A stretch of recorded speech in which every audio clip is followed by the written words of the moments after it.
Hi there, I'm Tom Spencer. This week on Central Texas Gardener, see what's coming up on the Garden Conservancy's Open Days Austin Tour. We'll take a closer look at a contemporary design that interfaces the land, family, and wildlife. Daphne explains why spring trees bloomed this fall and makes her pick of the week, and Trisha shows how to combine edibles and flowers in containers. So let's get growing right here, right now. Support for Central Texas Gardener comes from GeoGrowers, offering custom soil blends for lawns, gardens, xeriscaping, and organic landscaping supplies. More information at geogrowers.net.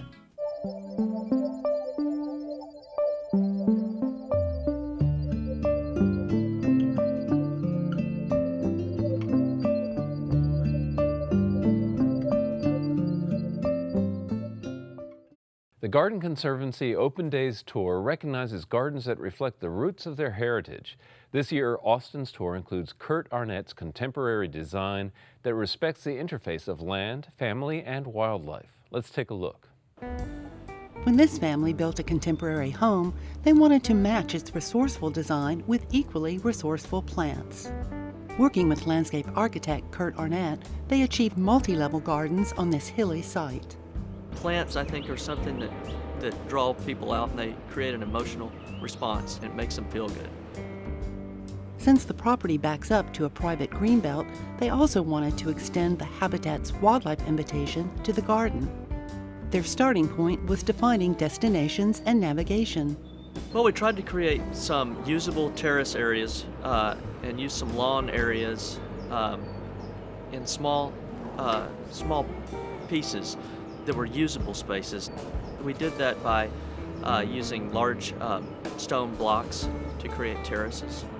And we also adjusted the grade in the front yard to kind of accentuate the house, but also to give a little bit of privacy when you're down in the house from the street. Along the front curb, Curt selected plants that withstand deflected heat, buffer the house from various vantage points, and attract wildlife.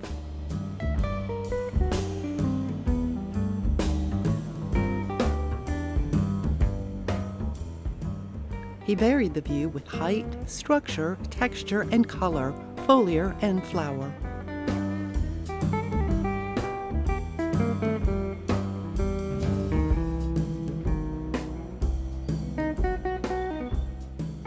I think when you combine all those elements, you really add a little bit of drama to the landscape.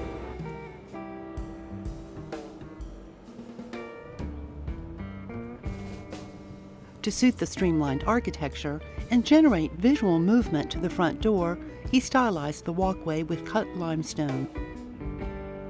The driveway is formed with concrete pads grouted with gravel to allow water and air down to the live oak roots. His plant design closer in reinforces a progressive journey to the house. Even though Curt diversifies the presentation, he unites it with repetitive forms and groupings. I think that's just an important design element, that repetition is one of the design elements that we try to use. He mulched with Texas black gravel. It's used to give a little more of a contemporary look, which this house has. A reflecting pool starts the journey to the backyard. Designed by Miro Rivera Architects, its long stride against a stone wall, punctuated with a stone sculpture, extends the architecture into the landscape.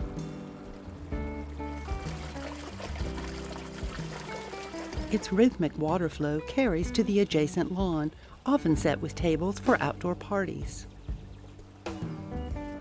In this area beyond the pool, Curt included lush plants with teases of color. We wanted to create a level lawn right outside the pool area to use for entertainment and just as a visual place to be.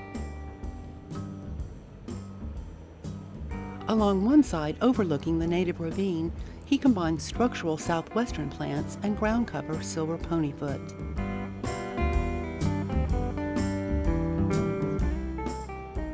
One charm of the property is the overlook, but its harsh grading needed architectural retention to reduce erosion.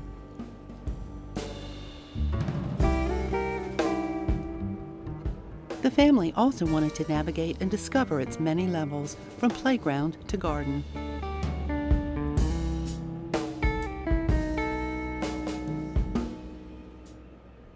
mulched areas pocket young sweeps of understory texture and color. And we wanted to extend some of the architecture out into the landscape. So we used stone blocks, the same stone that was used on the house, but in different sizes. We used bigger blocks, and we would stack the blocks and pull them apart in order to create some planting areas. And then when you have the blocks combined with these planting areas, you get a nice combination. It serves as a retaining wall, but it looks almost like a vertical garden. With stone, gravel, and metal, Curt stair-stepped the journey to its final revelation, formerly just a steeply sloped lawn.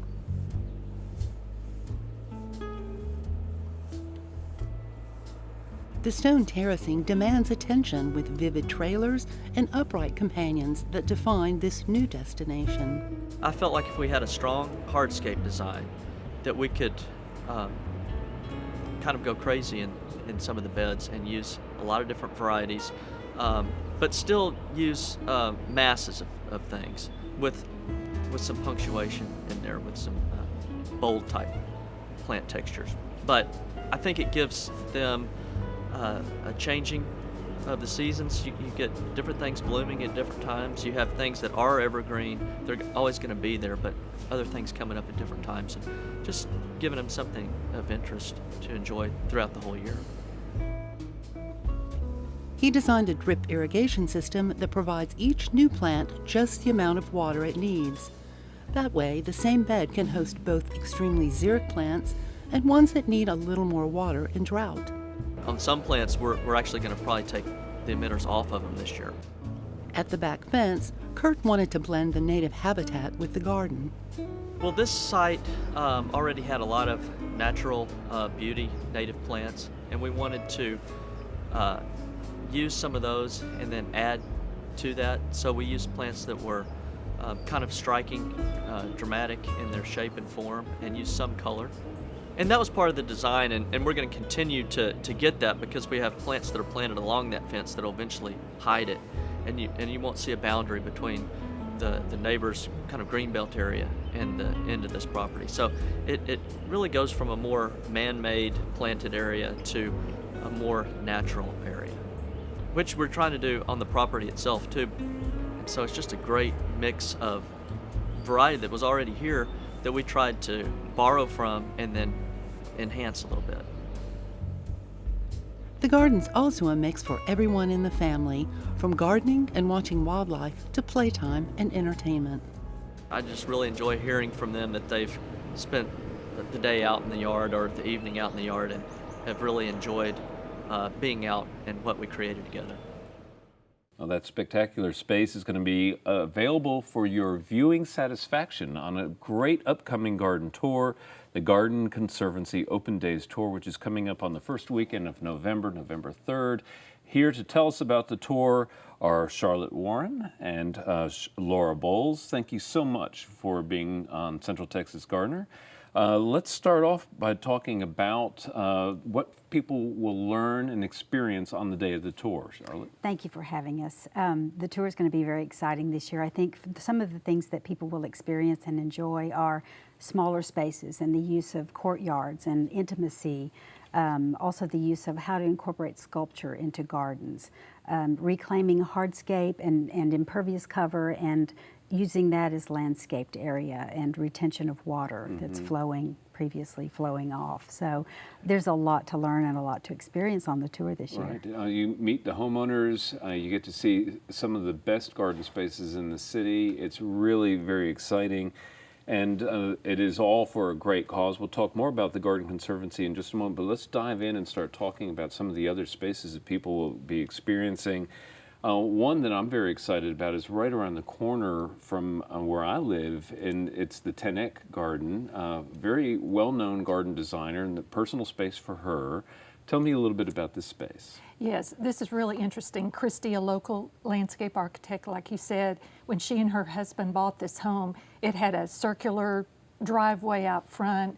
They tore that out, and as they began to work on the property and excavate, they found limestone. They used that limestone to terrace all of the front yard, have created different garden settings, vignettes, and a way to collect rainwater as it moves towards the street, but just a beautiful, very private and lush garden in the front. Very naturalistic in the front, leading to very almost formal spaces in the back, but all lushly planted. Yes, yes. I love this space. I think it's extremely well done, and nice contrast between the spaces as well.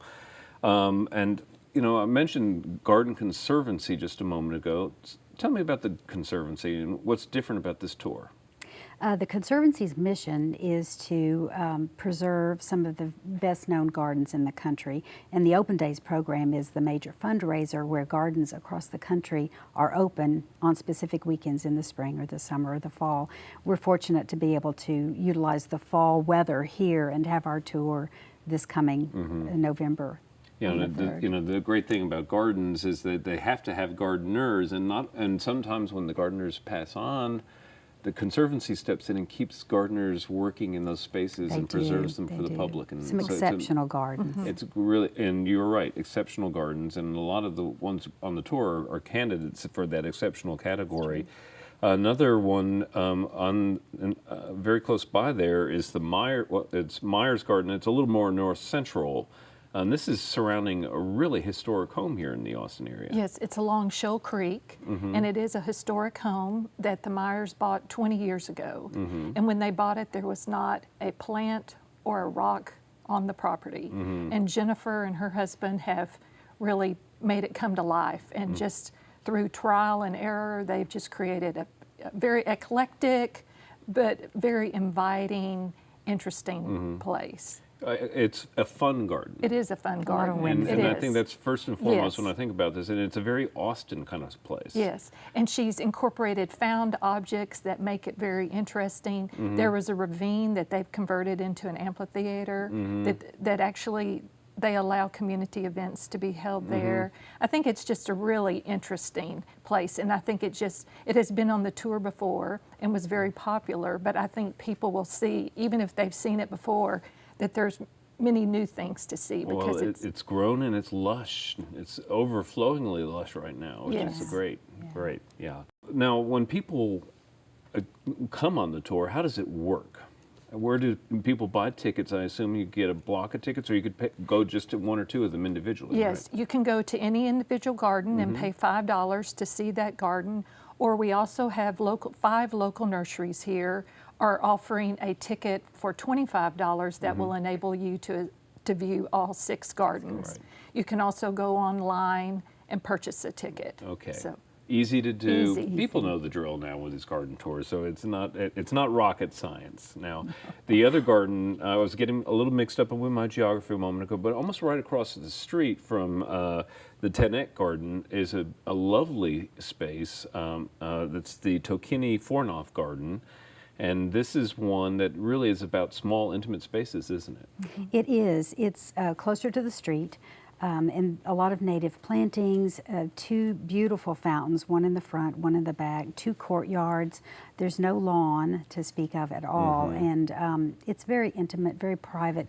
In the back, there's another building that they use for entertaining space, and it's right adjacent to a creek that flows to the side of the property, and it's just a beautiful space. I think it's just a very, very inviting place, and you can just envision all kind of parties that would be held there. Well, and I love courtyard kinds of spaces. I love, gardens surrounded by architecture, and this looks like exactly that kind of garden.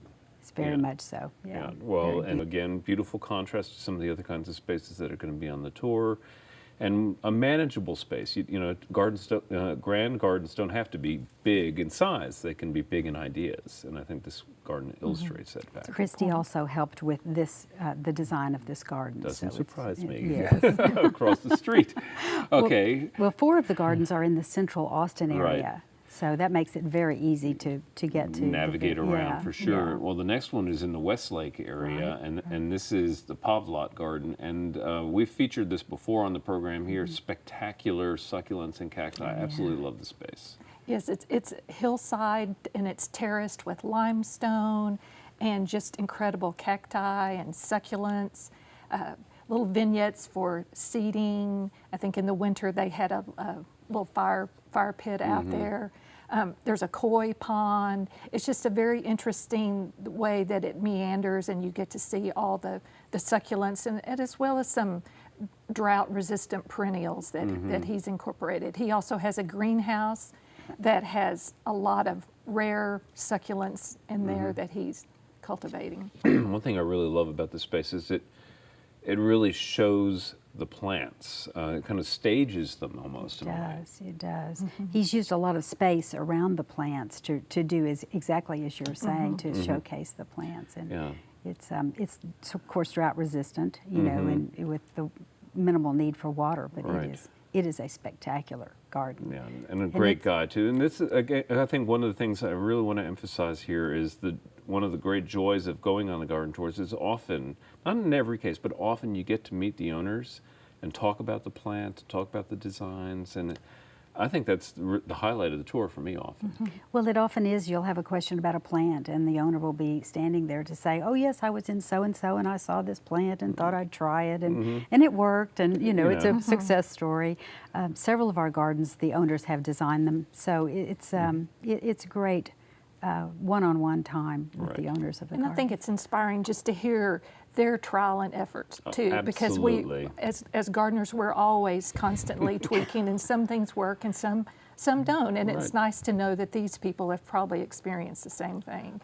We all have, I think. Anybody who says otherwise, don't listen to them. Okay, the next one, and this is really a stunning site. It's right on Lake Austin, and this is a private garden on Lake Austin. You know, beautiful, beautiful setting, but they've done a great job of taking advantage of that setting, it looks like, with the garden. They have. This is one that just sort of takes your breath away.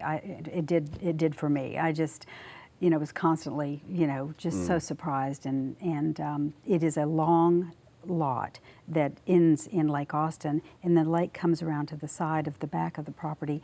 But beautiful conifers and beautiful Japanese maples have been planted along pathways. It's just a spectacular setting, and so peaceful and private, and throughout the property there are world-class sculptures placed in various locations throughout. So it is just a spectacular garden. A wonderful place to meander on a great day. Again, this is all for the Garden Conservancy Open Days Tour. Again, just the basics of the tour. It's happening on... It's happening November the 3rd, which is a Saturday, from 9 in the morning to 4. 6 gardens, 4 centrally located in Austin and 2 in Westlake. And it should just be a lovely, lovely day. And we're looking for good crowds. Well, I hope that you get that, and certainly the Garden Conservancy deserves the support here. Austin has been a great community for the Garden Conservancy over the years, and it's turned out hundreds, if not thousands, of people for this tour. And it looks like you're going to have another great success with these gardens. So thank you so much, both of you, for being our guest here on Central Texas Gardener. Thank you, Tom. Pleasure. All right, and coming up next, it's our friend Daphne.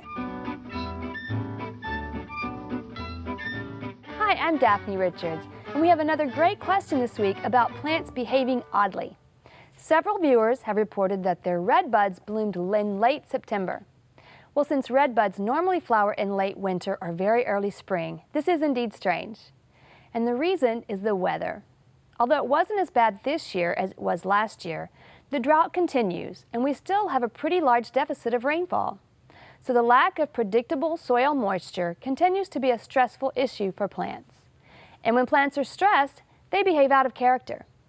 You may notice a decline in plant health during stressful conditions, which would be logical. It makes perfect sense that a tree isn't getting enough water. To sustain itself, it will drop its leaves and have declining health. But often something really interesting happens if the environment improves significantly. The plant rebounds and works hard to take advantage of the situation before that opportunity passes. In the redbud's case, this year, after a second hot, dry summer, they took advantage of early fall rains to sneak in a few flowers. Temperate zone plants are particularly sensitive to the seasons, especially the length of daylight and the temperatures. Without this sensitivity, plants would not know when to drop their leaves for winter or when to flower and produce the next generation. But when the weather is wonky, which it has been around here for a while, plants do behave strangely. Our plant this week is Mexican olive, Cordia boissieri, also known as Texas olive or anacahuita. Although Mexican olive is not a relative of the true olive tree, the fruits do look quite similar, hence the common name. And even though the fruit of the Mexican olive is not edible, this plant would still be a nice addition to your landscape. Mexican olive is usually rather shrubby, but with regular pruning, you can train it to be a small tree. It's covered in large white showy blooms from late spring through summer. In normally frost-free regions such as South Texas, it'll remain evergreen and can get up to 20 feet tall and almost as wide. But in areas that typically see at least a few periods of freezing temperatures, Mexican olive will stay a bit smaller and will be deciduous or semi-evergreen. It can be rather messy when the blooms and fruit drop off, so be careful not to plant it too close to a sidewalk or a pool. Mexican olive loves the heat and the full, bright sun, and it requires well-drained soil. So don't overwater it and be very cautious, or perhaps choose another plant if you have heavy clay soil. This week in your garden, it's time to divide and transplant perennials. And if you're planning to dig up and store any bulbs, rhizomes, or other plant parts this winter, give them a light dusting of fungicides so that they don't rot. We'd love to hear from you, so please visit klru.org/ctg to send us your questions or plants from your garden. Thanks, Daphne. Now let's check in with Trisha Shirey for Backyard Basics. Gardeners in Central Texas are always excited to see fall come around because there's so many things we can plant, and so many of the plants are so beautiful. Now, if you don't have a garden and are limited to gardening containers, there are many things that do well in the fall in containers.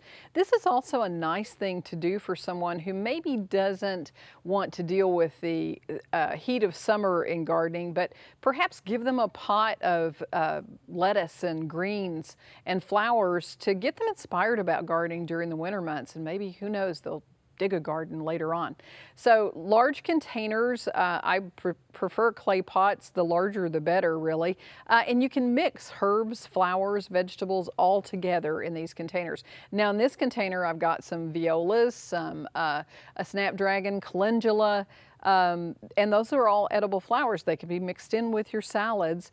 And I've got a sorrel in the middle. That plant will eventually get kind of large, but is a great source of salad greens and a cooking green actually all winter long. And it becomes a perennial here too. I've also got a little kohlrabi plant. That one will usually be harvested out pretty quickly, so then the sorrel is going to have more room to grow.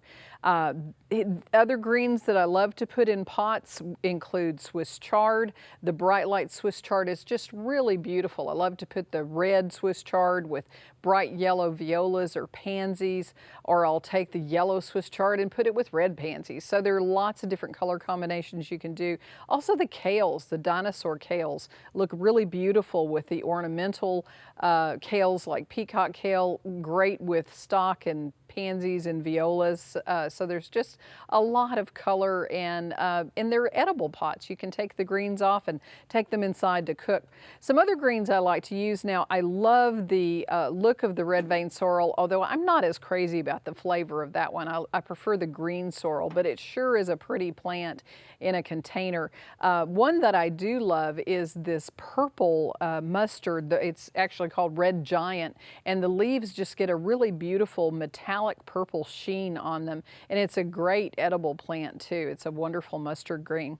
Now I do think that it's important to choose varieties that are the best for this type of application. So something like a nasturtium that's a mounding form that's about 12 inches tall is going to be a better choice than something that's a tall growing nasturtium that would obscure everything else in the pot. So look for the variety and how tall things grow when you're mixing them in this way.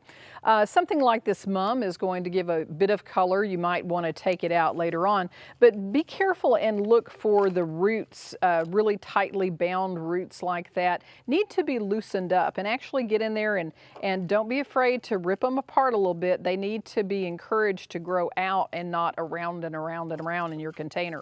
Now some plants do have long, deep tap roots. Things like cilantro, parsley, dill tend to have very long, deep roots, so they need a little bit taller pot than other plants. So keep that in mind as you're planting. You may need to divide them a little bit as they get growing because sometimes there are multiples in the pots, like with this dill and this parsley. There's quite a few plants in those, but you can divide those out and harvest them as you're dividing them. Now, pots like this are very decorative. They're very beautiful on the patio. If you have male dogs, you may need to have them up on a table or something a little higher, but I like to fertilize them with seaweed. I use a foliar seaweed solution about every 2 to 3 weeks to keep them perky and healthy. And you know, if there are occasional cold nights where it's extremely cold, you may need to have row cover to cover these plants too. But with all of these pots, you'll have beautiful flowers to enjoy and something to take into your kitchen. For Backyard Basics, I'm Trisha Shirey. Thanks for joining us. Find out more at klru.org/CTG and be sure to follow us on Facebook. Next week, check out plants for beneficial pollinators. Until then, I'll see you in the garden.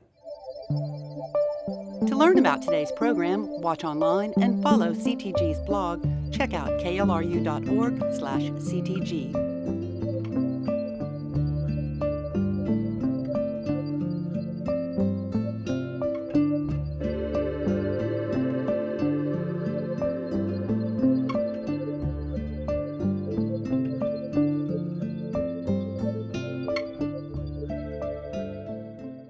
Support for Central Texas Gardener comes from GeoGrowers, offering custom soil blends for lawns, gardens, xeriscaping, and organic landscaping supplies. More information at geogrowers.net.